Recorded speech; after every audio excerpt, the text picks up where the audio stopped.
Muy bien. Bueno, hoy un poco Carmen me había dejado libre el tema de lo cual podríamos hablar hoy, cómo relacionar el glutatión. Y la verdad es que el glutatión es una molécula clave en la longevidad. Entonces, si nosotros queremos cumplir los años sin enfermarnos y estar bien y funcionales, el glutatión tiene que ser preservado a nivel celular. Y un poco el título de esta charla es el glutatión como guardián de la longevidad que nos está cuidando para que a medida que vayamos envejeciendo estemos cada vez mejor.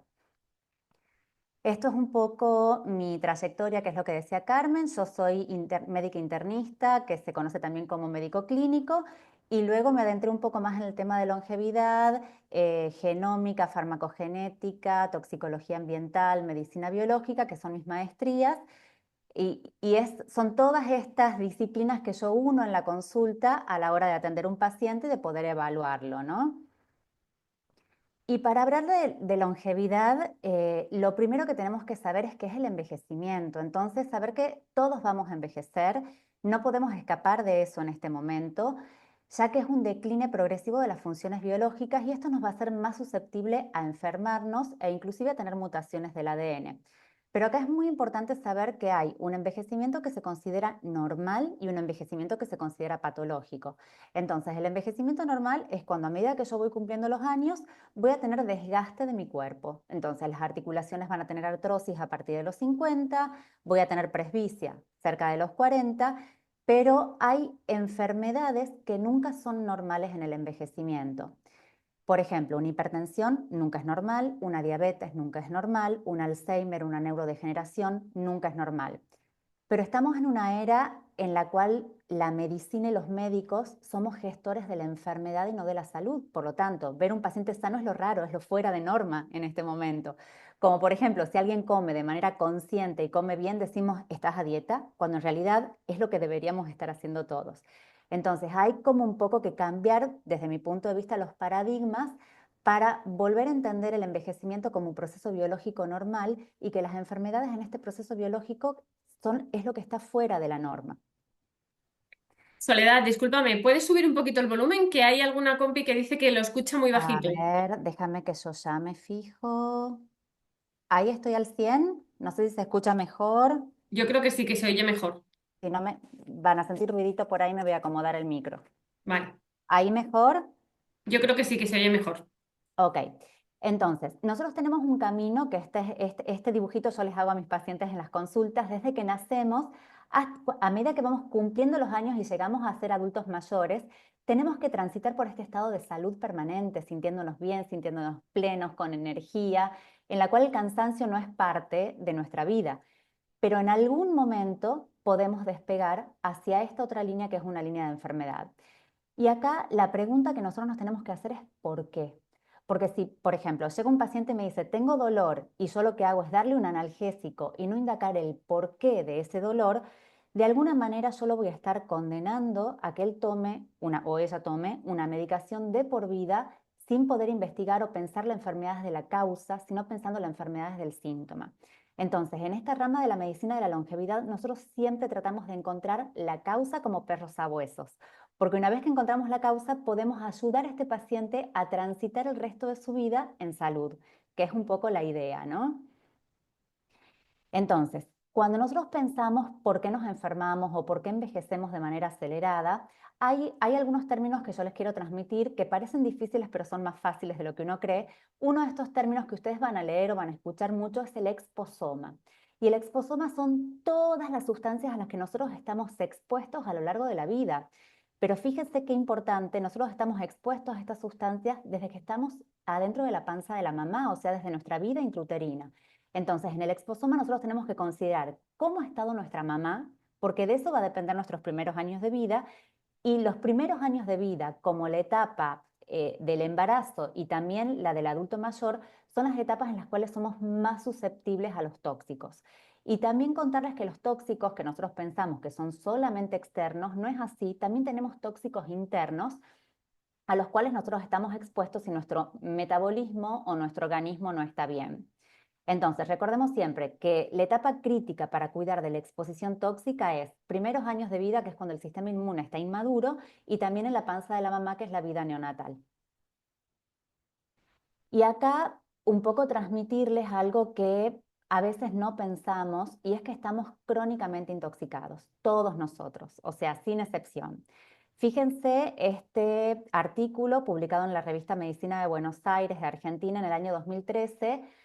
Estamos, o sea, a partir de la Segunda Guerra Mundial, por ponerle una fecha, se han largado al mercado más de 80.000 productos químicos sintéticos, 80.000 en 50 años, de los cuales solo 200 han tenido una evaluación sobre neurotoxicidad y desarrollo intrauterino. Fíjense lo importante, de los 80.000 que han largado al mercado, solo 200 han sido estudiados para ver qué impacto van a tener en la vida intrauterina y en la neurodesarrollo o neurotoxicidad. Este mismo artículo, les repito que es del año 2013, ahora esto debe ser mucho peor, nos habla de 2.000 a 3.000 nuevos productos químicos presentados por año para ser autorizados. Y esto implica la producción de 5 a 500 toneladas de ciertos productos químicos anuales, lo cual es un impacto brutal para lo que es nuestra toxicidad o nuestro exposoma externo. De estos productos, 201 son neurotóxicos. Y la mitad de estos productos neurotóxicos se encuentran en los pesticidas que todos comemos todos los días de nuestras vidas, ¿sí? Hay otro estudio que se ha publicado más recientemente. Este estudio está publicado a principios de 2025 y está hecho por el sello que se llama Clean Label, que es un proyecto que analiza pureza en ciertos productos, que es muy importante porque cuando nosotros, por ejemplo, nos queremos cuidar y decimos voy a tomar un suplemento, si este suplemento ya está contaminado previamente, todo esto que yo estoy tratando de hacer por mí para estar mejor, al final me está empeorando la salud. Entonces, fíjense qué interesante, estamos, desde mi punto de vista, el cambio en salud va a venir por un pedido de la población, no de los médicos. La población quiere cuidarse. Entonces, ¿qué hacemos? Nos ejercitamos, queremos tomar proteínas para mejorar nuestra masa muscular. Y este estudio analiza las proteínas de mercado de Estados Unidos. Se analizaron 160 proteínas, de las cuales casi la mitad tiene un 47% más de los niveles permitidos de plomo. Pero ¿cuál es el nivel permitido de plomo? El plomo en cualquier concentración daña la salud. Entonces, fíjense que esto es brutal, porque la mitad de la población está ingiriendo algo bueno y se está intoxicando. Y acá también a veces nosotros decimos ser vegano para estar más alcalino es mejor. Los polvos de origen vegetal tenían casi 2/3 más contaminación que los polvos de origen de proteína animal.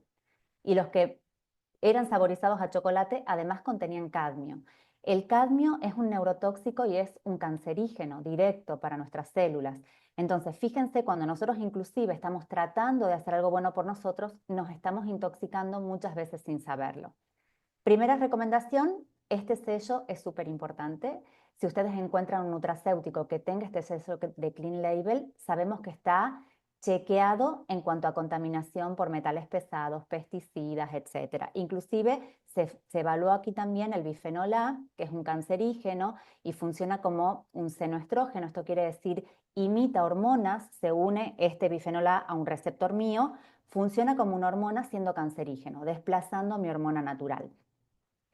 Gracias a Dios, en estos productos solamente 3 de los 160 tenían bifenol A. El resto estaba libre de bifenol A. Entonces, fíjense que tenemos un estudio del 2013 que nos habla de una contaminación muy importante y tenemos un estudio recién salido del horno también con mucha contaminación. Entonces, para entender un poquito, tenemos las toxinas que son endógenas, que se llaman endobióticos, que son las que yo produzco, y las toxinas exógenas, que se llaman xenobióticos, porque provienen de xeno, que es extraño, y biótico vinculado a la vida, que son todas las toxinas ambientales. Acá yo un poco les voy a hacer un mapeo de todo lo que consumimos que tiene contaminación.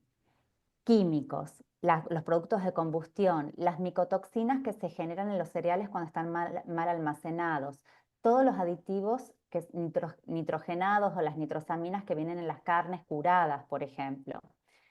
Eh, Disruptores endocrinos, como dijimos, el bifenol A, las pastas de dientes, los productos de cosméticas en las mujeres, las cremas, cómo cocino los alimentos, todo esto me va a dar mayor o menor contaminación. Y si hablamos de metales pesados, los metales pesados están en las pinturas, están antes se colocaban amalgamas dentarios, no sé si hay gente de la edad que se ha colocado alguna vez una amalgama, yo he tenido amalgamas, y en los pescados, ¿sí? Sobre todo. Y también, por ejemplo, el arsénico puede estar en ciertos materiales o utensilios de cocinas que utilizamos, como el teflón, que además tiene microplásticos, ¿no? Y también tenemos nuestras toxinas endógenas, que vienen, por ejemplo, si mi flora intestinal o mi flora bucal o mi flora pulmonar no está bien, yo voy a producir toxinas bacterianas que me van a intoxicar.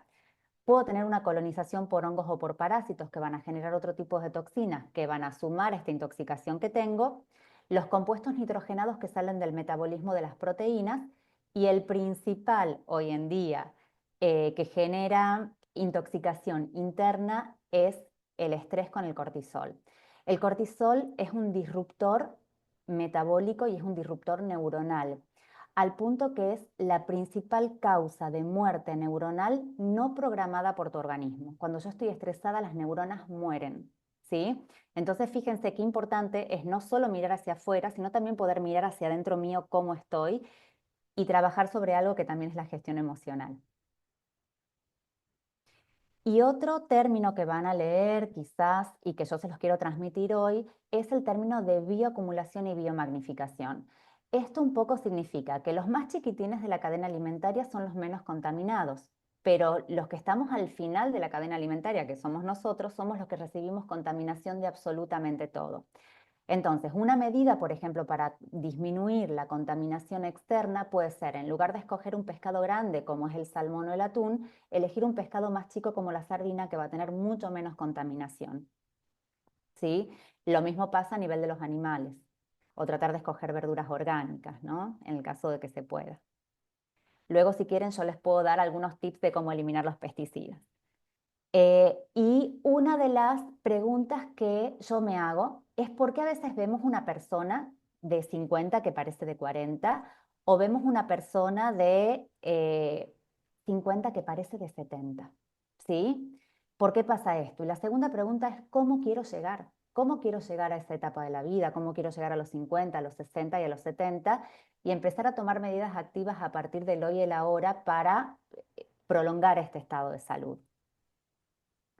Y ahora sí vamos a hablar, habiendo hecho una introducción de qué es el envejecimiento y por qué estamos como estamos, de qué es la longevidad. La longevidad nos habla de años de vida, vivir la máxima cantidad de años de vida posible para la especie, pero no solamente años, sino con buena calidad de vida. Esto significa que a medida que yo voy cumpliendo los años, sea funcional, pueda estar activo, pueda realizar mis actividades, me sienta enérgico, no tenga dolores, no tenga enfermedades. Esto es la longevidad. Depende de la genética, pero aunque no lo crean, la genética es el menor porcentaje. Depende mucho del estilo de vida, alimentación y el entorno. Y acá les he puesto algunos, esto está sacado de estudios publicados en buscadores médicos que nosotros tenemos. El buscador médico se llama PubMed, es a donde buscamos generalmente los médicos. Pub viene de publicaciones en inglés y med médicas. Estos son datos de estudios. Por ejemplo, la expectativa de vida nuestra podría ser hoy 150 años según la ciencia. La persona que más ha vivido en el mundo ha vivido 126, pero la expectativa de vida en España son de 83 a 86 años. Entonces, ¿qué está pasando en estos 30, 40 años que yo tengo menos de expectativa de vida? Podríamos disminuir la mortalidad en un 50% si preserváramos la masa muscular a medida que vamos cumpliendo los años. Esto nos habla del impacto tan importante de la actividad física y de preservar mi masa muscular a medida que voy envejeciendo. Y fíjense, este estudio es muy curioso porque han evaluado comida chatarra, yo le llamo así, se le puede llamar de otra manera, pero en este caso han evaluado algo que es muy común en Estados Unidos, que son los hot dogs o los perros calientes, y por cada perro caliente que me como, tengo 36 minutos menos de vida. Imagínense las personas que se comen 2 por día porque no pueden hacer otra cosa, o me como 1 por semana. ¿Cuántos meses, días, años estoy restando la vida?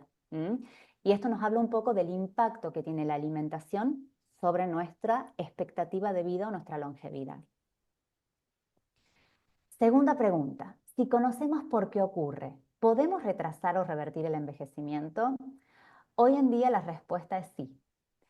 El envejecimiento es multifactorial, como ya hemos podido ver, hay toxinas, hay genes, hay epigenética, hay muchas cosas que conjugan a favor o en contra de que vivamos más o menos, pero la realidad es que hoy nosotros podemos, yo uso una palabra que se llama hackear, porque no podemos no envejecer, pero sí podemos retrasar y revertir.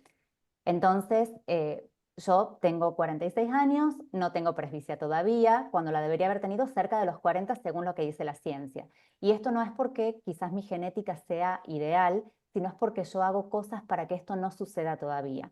Probablemente tenga presbicia cerca de los 50, pero he logrado ganarle 10 años a una enfermedad por envejecimiento, que no es enfermedad, es desgaste. Esto es una fotito de una revista que se llama Cell, que es una revista bastante importante a nivel científico, publicado en el año 2013, que nos habla de lo que nos lleva a envejecer, ¿sí? Como van a ver, hay un montón de factores que nos van a llevar a envejecer.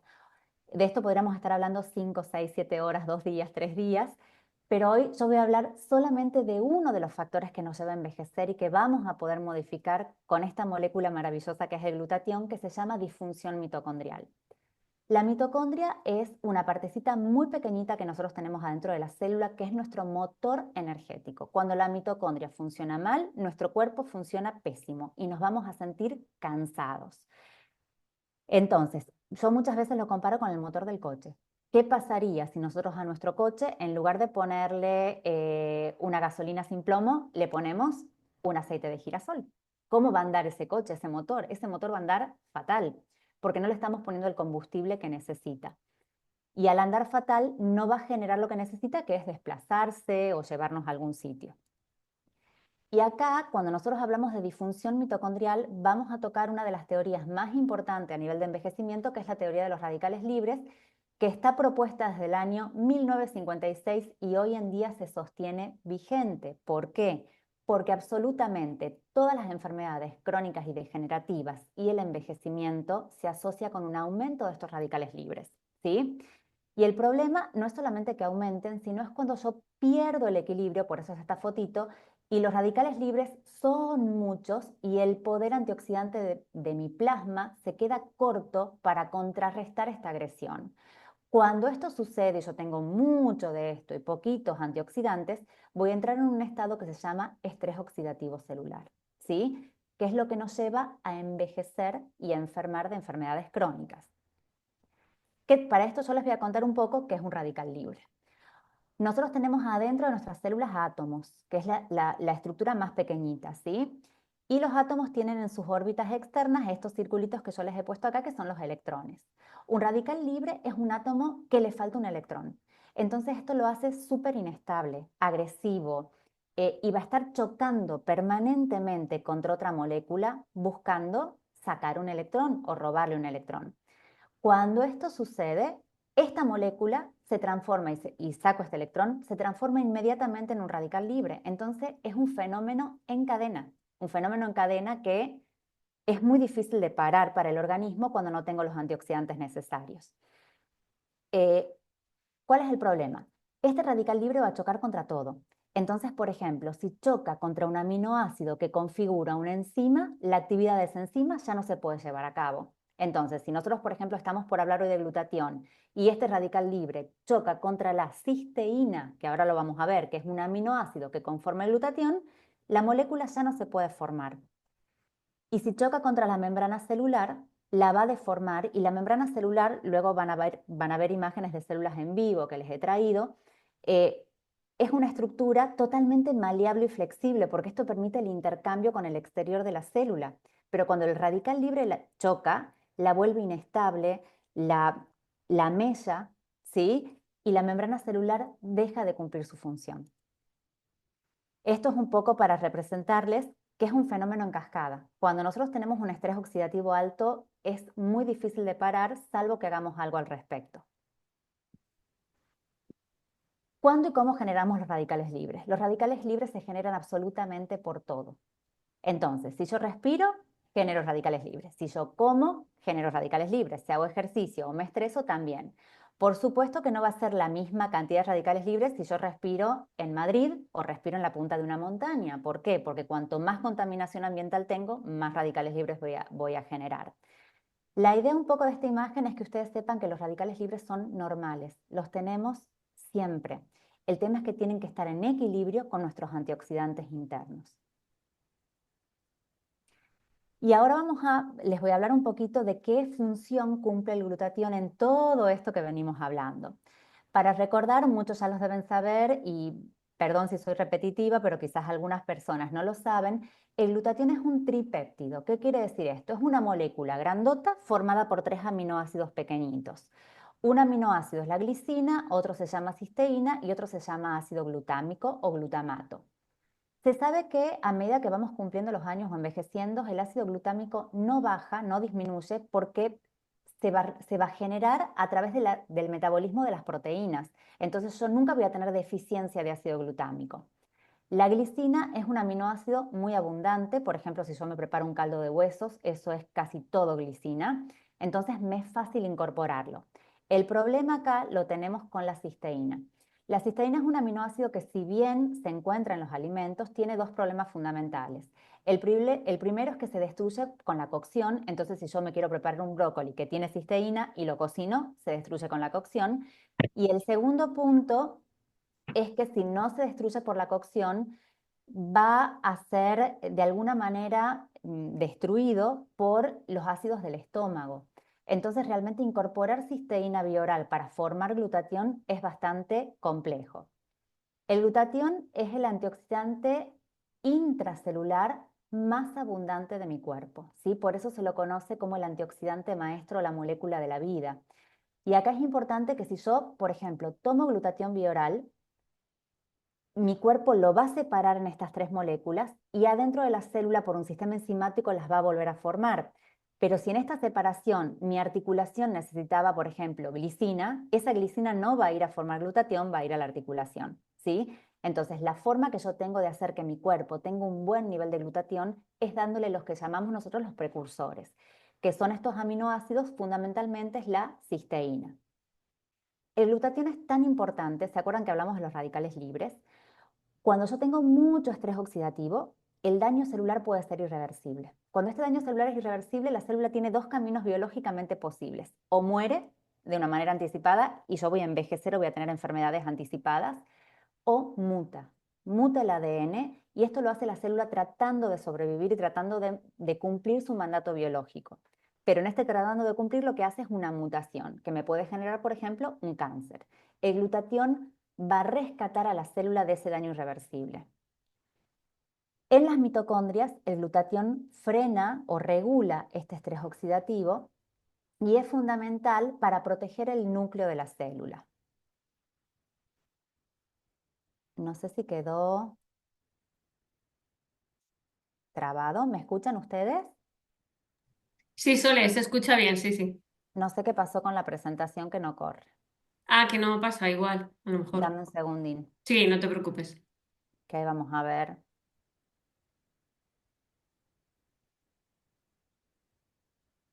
Ahora seguramente va a adelantar muchas. A ver qué pasa. No pasa nada, la vuelves a poner, no hay problema. Adelantó un montón. Espera. Estos son los estudios. Sí, se fue. Bueno, esta era un poco la imagen que les quería mostrar ahora. Entonces, fíjense que el glutatión, esta es la imagen de una célula, que es un dibujo, por supuesto, pero el glutatión no solo va a estar en el citoplasma de la célula, sino que va a estar protegiéndome el núcleo de la célula, que es donde está el ADN. Y también voy a tener glutatión extracelular. Entonces, es una molécula que está protegiendo toda la estructura del organismo.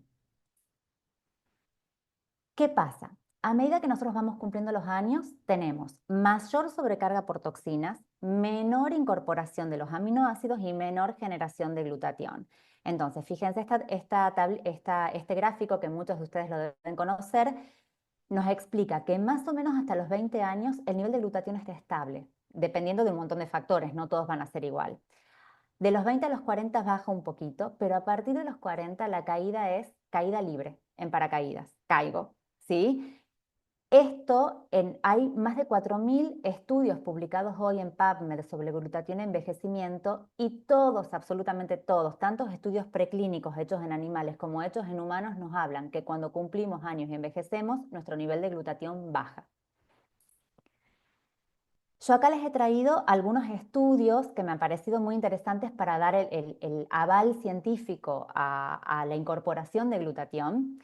En este estudio se tomó dos grupos de pacientes. Un grupo de pacientes que fue el grupo de control, que eran pacientes entre 20 y 40 años, y otro grupo de pacientes que eran los pacientes de tratamiento, que eran pacientes de 60 a 75 años. Se vio que los pacientes de edades avanzadas tienen 46, casi la mitad del glutatión de lo que tienen que tener para estar sanos. Y además de eso, no pueden sintetizarlo, las enzimas funcionan mal, entonces tienen dos problemas, no tienen el material, digamos, para armar este bizcocho que se llama glutatión, ni tienen el horno para poder formarlo. Y en este estudio suplementaron a los pacientes y miren qué interesante lo que pasó acá. Esto se suplementó a los pacientes solamente 14 días. Fíjense el nivel de glutatión de los pacientes jóvenes y el nivel de glutatión de los pacientes mayores antes de la suplementación y cómo llegan al mismo nivel y un poquito más que los pacientes jóvenes solo después de 14 días de suplementación con cisteína. Y fíjense qué pasa acá. Esto es la capacidad de sintetizar el glutatión. Acá estaban los adultos mayores antes de la suplementación. Fíjense, después de la suplementación, son capaces de formar más glutatión que los pacientes de 20 años, solamente dándoles lo que el cuerpo necesita para producir esta molécula. ¿Sí? Fíjense, 94,6% de mejoría en la formación de glutatión con 14 días de suplementación. Y este estudio también midió lo que habíamos hablado, que es el estrés oxidativo, que está relacionado con el envejecimiento y las enfermedades. El estrés oxidativo se mide en estas unidades que se llaman Carratelli. Estos son los pacientes jóvenes, tenían 304, esto es un nivel de estrés oxidativo normal, 346 es un moderado. Fíjense los pacientes antes de suplementación, los adultos mayores. ¿Qué pasó después de 14 días? Están mejor que los jóvenes a nivel de oxidación. Fíjense el impacto del glutatión a nivel de los radicales libres y no estamos hablando de un año de suplementación, estamos hablando solo de 14 días de suplementación. Lo mismo pasa acá, midiendo otros radicales libres, 136 a 84, mejor que los jóvenes en este punto también. Y acá se midió también otro grado de oxidación que se llama peroxidación lipídica, que mejoraron muchísimo porque disminuyeron un 50% el estado previo. No mejoraron con respecto a los jóvenes, pero la peroxidación lipídica es algo que lleva mucho más tiempo en corregir, porque estamos hablando ya de lípidos y membranas celulares. Entonces, puede ser que no se haya visto una mejoría con respecto a la población joven justamente porque no se ha tomado el tiempo necesario en seguimiento. Y este es otro estudio que midieron, es súper interesante porque midieron el nivel de glutatión en el cerebro de los pacientes ancianos versus a pacientes jóvenes, por métodos que no son invasivos, que son por espectroresonancia, ¿sí? Fíjense el nivel de glutatión de los pacientes jóvenes y fíjense a dónde llega el nivel de glutatión de los pacientes ancianos. Entonces, a medida que envejecemos, y fíjense las diferencias estructurales del cerebro, no sé si aprecia bien en la foto, pero este cerebro, fíjense que no tiene surquitos y este cerebro está surcado. Esto es un signo de envejecimiento cerebral. La involución del cerebro, la disminución del tamaño del cerebro son signos de involución, o sea que nuestro cerebro está envejeciendo. Y cómo está el glutatión. En este estudio también se midió la vitamina C. Se vio que la vitamina C, el nivel de vitamina C no es diferente entre pacientes jóvenes y entre pacientes adultos mayores. Lo que sí es mayor también es el nivel de lactato, que es un tóxico para el cerebro y es algo que también acelera el envejecimiento cerebral. Y este estudio, que es súper reciente, porque es de 2024, nos habla del glutatión como teoría del envejecimiento. ¿Sí? En este estudio lo que se ha visto es lo que hemos hablado hoy, que el glutatión disminuye por múltiples factores porque no lo podemos consumir en base a que no podemos incorporar la cisteína, más allá de que se agota, porque acuérdense que el glutatión, otra función que tiene, que yo no la voy a tocar porque sería súper larga la charla, es el de detoxificar, nos ayuda a eliminar las toxinas y nosotros nos vamos sobrecargando a medida que cumplimos los años, no podemos incorporar glutatión y nuestro organismo siempre está en déficit. Este estudio nos habla que si nosotros pudiéramos aumentar los niveles de glutatión en cualquier momento de la vida, pero de manera preventiva en la década de los 40, por ejemplo, nuestro envejecimiento y nuestra longevidad sería diferente. Y sería una de las estrategias mejores quizás para lograr una longevidad saludable, cumplir los años sin enfermarnos. Yo acá les dejo todos los datos de los estudios para que ustedes los puedan buscar, los puedan leer, los puedan descargar. Si no los pueden descargar, me dicen, yo se los paso a Carmen, sin problema, si a alguien le interesa. Y vamos a ver qué aparece acá. Tengo miedo de pasarme mucho de nuevo. Sí, me pasé. A ver si se carga esta imagen. Ahora les voy a mostrar unas imágenes de células en vivo. Ahí va, me encontré a tu eres. Ay, a ver si, no sé si se va a cargar esta imagen. Denme un segundito a ver si la podemos cargar. Qué pena.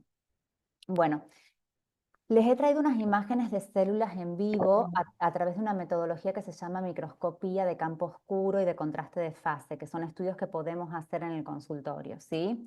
Les voy a poner la segunda imagen, que es una pena que no se vea la primera.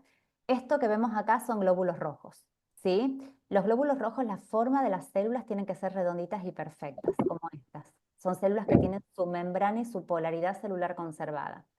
Fíjense que hay algunas que aparecen como dentadas. No sé si las logran ver. ¿Sí? Lástima que no se vio la primera. Esta es una muestra de sangre mía. ¿Sí?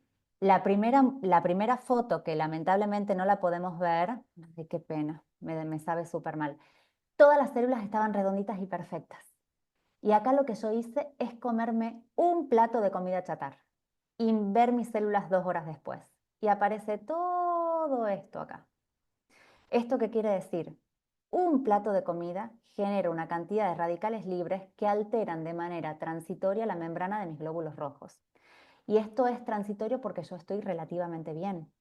¿Qué pasa cuando estamos relativamente mal?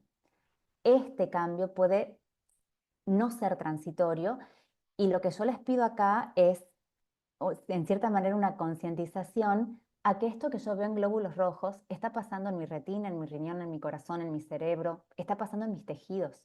Esta acción de radicales libres las voy a tener en los tejidos. Esto es la muestra de una paciente. Una paciente joven, 42 años, solo consulta por cansancio. Fíjense todo lo que encuentro acá. Encuentro algunos glóbulos rojos normales, no normales porque tienen diferentes tamaños, pero miren todas las estrellitas que encuentro con puntitos y con un montón de cositas. Esto quiere decir que esta paciente de 42 años, que le han dicho que está todo bien, que el cansancio no tiene causas, estamos pudiendo ver sus células y a partir de esto ver que tiene un daño oxidativo. ¿Mm? Y ahora les quiero mostrar, esto es un videíto que hice, cómo se ven en el microscopio estas células. Fíjense que parecen células enojadas, como casi un coronavirus, nos recuerda la imagen casi de un virus, están enojadas, reactivas. Pero en realidad, por más que nosotros veamos esto y digamos están enojadas, esto es un grito de auxilio de nuestras células hacia nosotros para que cambiemos las cosas. Nos están pidiendo ayuda, ¿sí? Y este otro videíto, a ver si se carga, son mis células. Fíjense qué distinto que es esto a lo que hemos visto antes. Esto que ven acá, que es una célula más grande, es un neutrófilo, que es una célula de inmunidad que está trabajando para mí, cuidándome. Y el resto son glóbulos rojos. Hay algunos que pueden no estar bien, pero la mayoría son redonditos. ¿Sí? Entonces, esto es un poco para mostrarles el impacto que puede tener un estrés oxidativo, los radicales libres en nuestras células, que es invisible para nosotros, ¿no? Es intangible. Esto lo hace un poco más tangible y podemos decir, wow, ahora entiendo por qué estoy cansada, ahora entiendo por qué tengo este problema hepático. Mira cómo están mis células. ¿Mm? Y como final de la presentación es invitarlos a construir juntos y construir junto a sus pacientes una longevidad saludable. Decirles que esto es posible. Eh, Siempre, a cualquier edad de la vida, nosotros tenemos la oportunidad de ayudar y la oportunidad de cambiar la realidad de alguien. Y esto es muy importante. Entonces, con pequeños cambios tenemos grandes resultados. En esto el glutatión es una molécula maestra que nos va a ayudar a construir la longevidad saludable junto con nuestros pacientes. Muchísimas gracias por la atención. Muchas gracias, Sole. Hay un montón de comentarios. Todo el mundo está diciendo que maravillosa, que has explicado muy bien, que como que qué bonito. Gracias. Y también están alucinados, ¿no? Porque dicen que es curioso cómo nosotros mismos podemos contribuir a esa salud o no, porque también nos maltratamos, ¿verdad? Exacto. Había una compañera que preguntaba si también el tema emocional puede provocar que esas células también tengan esos piquitos. Claro que sí, porque recuerda que uno de los factores de las toxinas internas que nosotros generamos con el estrés es el cortisol. El cortisol es una hormona que viene para defendernos en una primera etapa. Si me puedo explayar y explico un poquitito, Carmen, no sé cómo estamos de tiempo, tú me dices, Sí, sí, sí, ¿sí? perfecto. Sí, sí, sí, sí, sí. Nosotros tenemos el estrés, que es algo normal y es un mecanismo de defensa contra una agresión.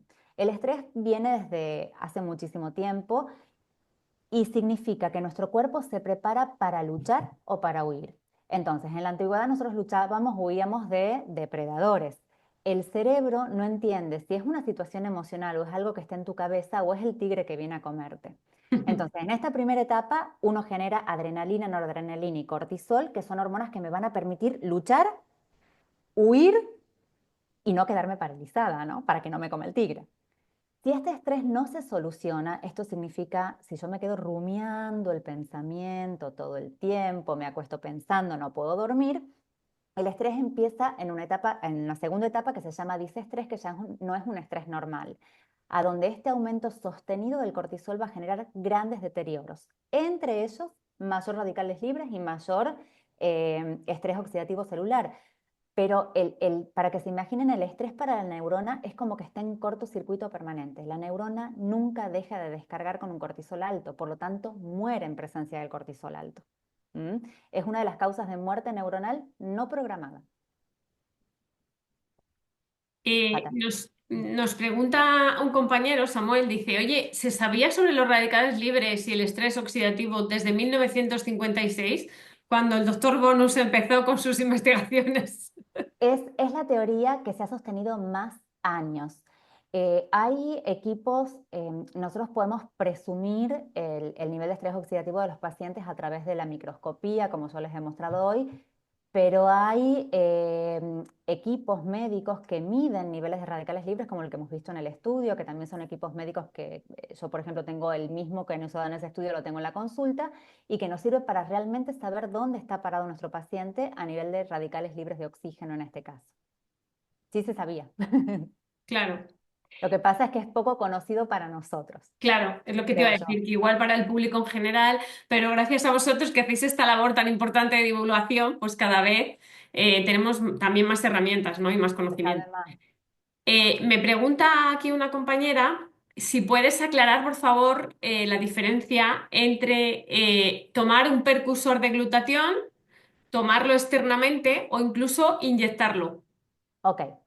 El glutatión es una molécula muy grande, ¿sí?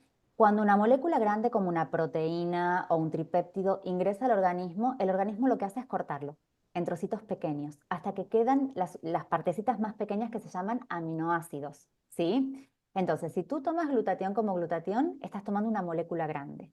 Cuando esta molécula entra a tu organismo por vía endovenosa, por vía rectal, por vía oral, de forma liposomada, como quieras tomarlo, el organismo lo va a desensamblar y adentro de la célula, a través de unos sistemas enzimáticos, se va a volver a formar el glutatión. Entonces, lo primero que pasa, el sistema enzimático agarra el glutamato y le une la cisteína. Después, a esas dos moléculas le une la glicina, pero esto pasa adentro de la célula por un sistema enzimático. Entonces, necesitan desarmarlo porque el glutatión es tan grande que no puede pasar a través de la membrana celular. Entonces, mi consejo es tomar precursores y saber que dentro de los precursores el que nos va a traer problemas para poder generar el glutatión es la cisteína. La cisteína es el talón de Aquiles del glutatión en realidad, porque si yo no puedo incorporar cisteína de una manera clara, no voy a poder formar glutatión porque yo voy a tener harina y azúcar, pero no tengo huevo, entonces no puedo formar el bizcocho, es un poco eso. Claro, No sé si he respondido a la pregunta. Si quedan dudas, me dicen. yo creo que sí, que está claro. Nos preguntan también por aquí el tema de los tips que has comentado antes para eliminar las pesticidas. Bueno, los pesticidas se pueden eliminar. Hay un estudio de la Universidad de Massachusetts de hará unos 3 o 4 años que nos habla de alcalinizar las aguas para eliminar los pesticidas. ¿Qué hago yo? Transmito lo que hago yo en casa, ¿sí? Una fuente súper grande con agua y a esa fuente grande con agua le pongo vinagre en una concentración de 10 centímetros cúbicos de vinagre por litro de agua. Tiene que ser vinagre de manzanas, ¿sí? Se dejan frutas, verduras, todo lo que yo vaya a consumir durante 20 a 30 minutos. Esto elimina el 98% del pesticida de las cáscaras. Entonces esto me hace que yo pueda comer, por ejemplo, una papa o una patata con cáscara. Porque, por ejemplo, si yo como una patata con cáscara, disminuyo la absorción de un hidrato de carbono en un 50%. Entonces, si tengo que bajar mis niveles de azúcar por alguna cuestión metabólica, puedo comer una papa o patata con cáscara, de esta manera cuidándome de los pesticidas. Una vez que han estado sumergidas 20 a 30 minutos, las saco y bajo el agua del grifo las tengo que fregar con una esponjita, un cepillito o algo para terminar de sacar el resto que queda. Y ahí están listas para consumirse. Todas las verduras de hoja, por ejemplo, que yo no tengo otra manera de eliminarlo, también es una buena medida. Aguas alcalinas. Perfecto, qué bien.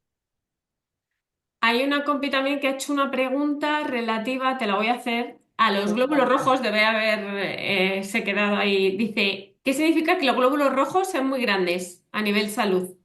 A nivel salud, un glóbulo rojo grande puede significar muchas cosas. Se llaman macrocitos. Ese es el nombre que tienen.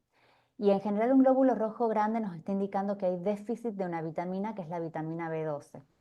Para que el glóbulo rojo se forme, nosotros necesitamos hierro, que es lo que conocemos habitualmente, pero necesitamos dos vitaminas, que es el ácido fólico, que es la vitamina B9, y la vitamina B12. Cuando hay déficit de vitamina B12, los glóbulos rojos se ponen grandotes. Entonces ahí hay que estudiar, por ejemplo, una deficiencia de B12. Claro. Y Soledad, hay una pregunta que, bueno, habría que ver el caso en concreto, ¿no? Pero bueno, Sí.